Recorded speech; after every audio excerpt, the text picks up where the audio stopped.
All right, so I will get into these, but just any live questions? If none, it's all good. Okay, going once, twice? Good. All right, so the first question says, you said we need to be like burnt offerings and pour ourselves out for other people, but where's the limit? When do we stop this? At some point it damages us and people take advantage of us in evil ways. We get burned out. Where's the limit? The limit when it comes to your own salvation. Okay? So if it comes at the expense of your own salvation, if it comes at your expense of your own mental health, anything like that, then maybe step back. Okay? And Christianity is not a matter of others taking care of it, taking advantage of us. And right, that's not what Christianity is. Okay? Christ said, be as simple as doves, but wise as serpents. Okay, he didn't say be dumb. Okay, he said be wise, and also be simple. So if something that if there's a situation where you feel like somebody is taking advantage of you, then put a stop to it. Okay.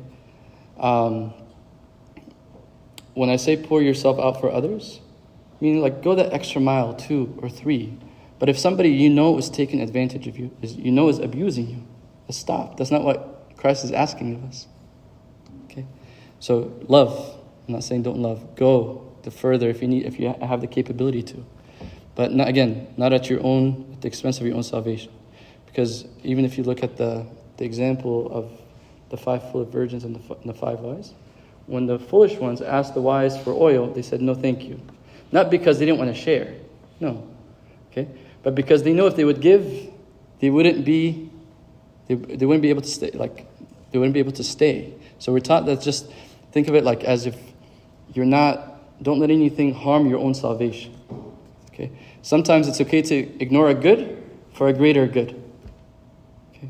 So love, right? And if necessary, die, right? Put yourself on that cross.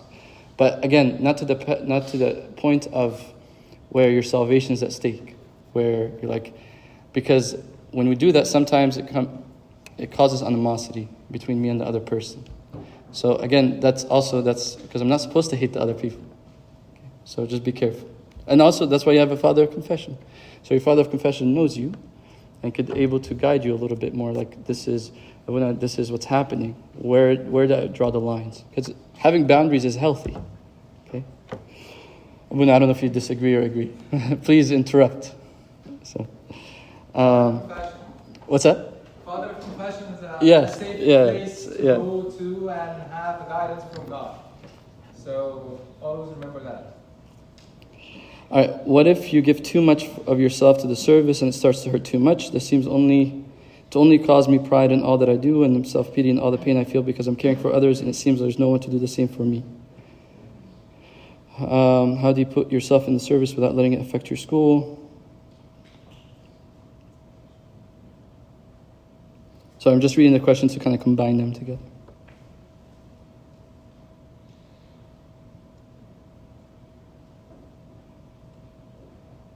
Okay.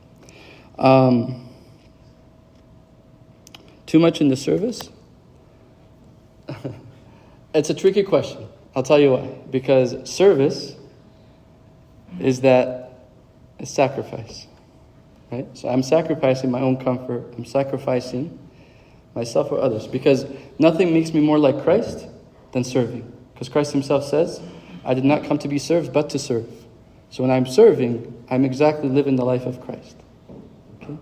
So the service is not supposed to impact my school or work or career. No, it's not. Again, that's why you need some mentorship. If we try to do it on our own, that's when we get in trouble. Because we're going to be cutting corners somewhere. But it's like, do I kind of talk with the head servant or my father of confession, like this is my workload and I don't know what I need to do, for example. So what's the best way that I can still be involved in the service without compromising my life at home or compromising my school or my work? Because we're asked to serve, but we're also asked to take care of our families. As a priest, right? My number one priority is my church at home. Right? That's who I serve first. So I can't ignore them in light of another church. Right? They're one church, but they come first, for example. right? But so it's always, so you're always asked, and it's whoever it is that said that there doesn't seem to anybody to do the same for me. I'm sorry that you're feeling that pain, okay? And I'm sorry that you don't feel that you have somebody to serve you to that extent, okay? But again, if you take the mind of Christ, of I did not come to be served but to serve, then your perspective changes. Or like I'm not a volunteer, okay? A volunteer is somebody that comes in when it's convenient for them. But service is me giving my life to serve God. You're not a consecrated servant, so you're not being asked to dedicate your life to serving and ignore everything else. No, that's not what serving is or what we're asked to do. So it needs guidance. It needs guidance, and that's why I'm saying it's good to have balance. I can't just focus on my work and ignore everything else. I can't just focus on the service and ignore everything else, or my marriage, or whatever the case is. No, but there's a balance. I pour into everything a little bit. But the wisdom comes in, when do I pour? How much do I pour? How do I pour? Right? And if you don't have that, again, talk to somebody that will be able to guide you through it, because every situation is different. If you're involved in too many services, maybe that's, like you said, that could cause some pride, right? Because sometimes the devil wants us to do a lot of good things, so we think highly of ourselves, and the first thing that happens is I'm going to fall. Okay? So if you have too much to chew, okay, take a step back with guidance. Take a step back and figure out what the right balance is for you. How do I know if I found the one? My simple answer always is that you will find the one. You'll know when, I promise you. I know it's cliche, but but everybody that comes to me, that's my answer, because you will find the one and you'll know when that one is. Is not getting married a sin? No, it's not a sin. Not getting married is a sin. If this is God's call for you, no, it's not a sin. St. Paul wasn't married. St. Peter was married. Okay, so it's okay if you're not. If that's not your call, that's not your call. But again, figure it out with your father of confession.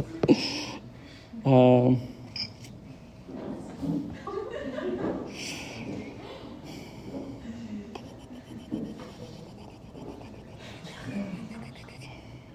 right.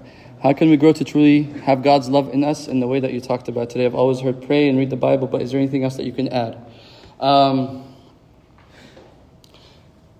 Just let the light of Christ in. That's it. Right? Let the light of Christ in. The more you do, the more you have more Christ, the more you're gonna feel God's love. The more you feel God's love, you're gonna love. The more you're gonna love, you're gonna feel more of His love. It's a cycle. Okay? Don't do, just be still. Right?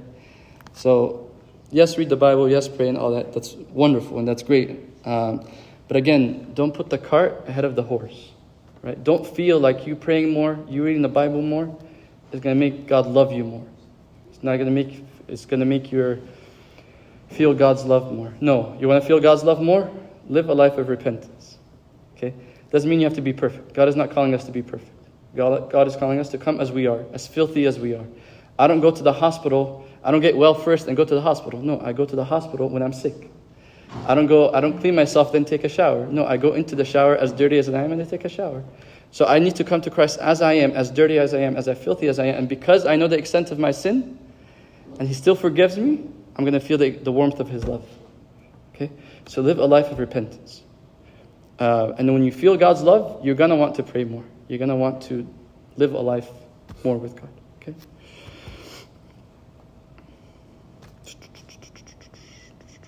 Somebody says, please share this. Proverbs 24:25. It's better to live in a small corner of a house in the attic than in a wide house with a brawling woman.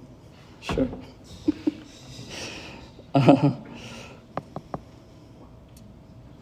Okay, if I suffer from being negative, seeing the negative first, how with prayer do I change to become more positive? All right. I actually gave a talk about this not too long ago. And the number one thing to live a life of positivity is to live a life of gratitude. Okay? So if you look at your life and find what is there to be grateful about? And there is, I promise you. You're going to start seeing the good in your own life. For other people, instead of picking out their mistakes, look at your own mistakes. Because when I look at my own mistakes, then I'm going to be too busy to judge somebody else. Always look for Christ in the person. Always, like when the sinful woman came to Christ, when they caught her in the act and they brought her to Christ, he told them, let the first person without a sin cast the first stone. And they all left. Why? Because all of us are sinners. All of us are sinners, including myself. The black doesn't exclude me from being a sinner. Okay? I just know how to hide it better. Right? But again, I sin just like you guys. Okay? I'm not any better. So when I'm looking at my own sin, then I'm going to be too busy to look for other people's sin. Too busy to look at their negativity. Okay? And then I start seeing the good in them. When I have the eyes of Christ, then I'm going to see Christ. Okay? So work to live a life of gratitude. Okay? To see what's good in your own life, what it is that you're grateful for. Even if the bad, find the good in the bad. Because there's always good in the bad. Okay? So when you do that, you'll find positivity in your own life. And then when you start looking at other people, don't look at their mistakes. That's the first thing that we typically do, is look for other people's mistakes. Oh, I caught you. But no, right? Look at your own self, not in a shameful, guilty way, like, oh, I suck as a person. No, right? Yes, I do suck as a person, but because I'm his child, I'm a good person. Like it says in the Song of Psalms, I'm dark, but I'm beautiful. I'm dark because of my own sin, but I'm beautiful because of him living in me. Got it? So you're not looking at yourself in an accusatory way or in a negative light. No, but you're looking at yourself saying, yes, I'm a sinner, so who am I to judge somebody else?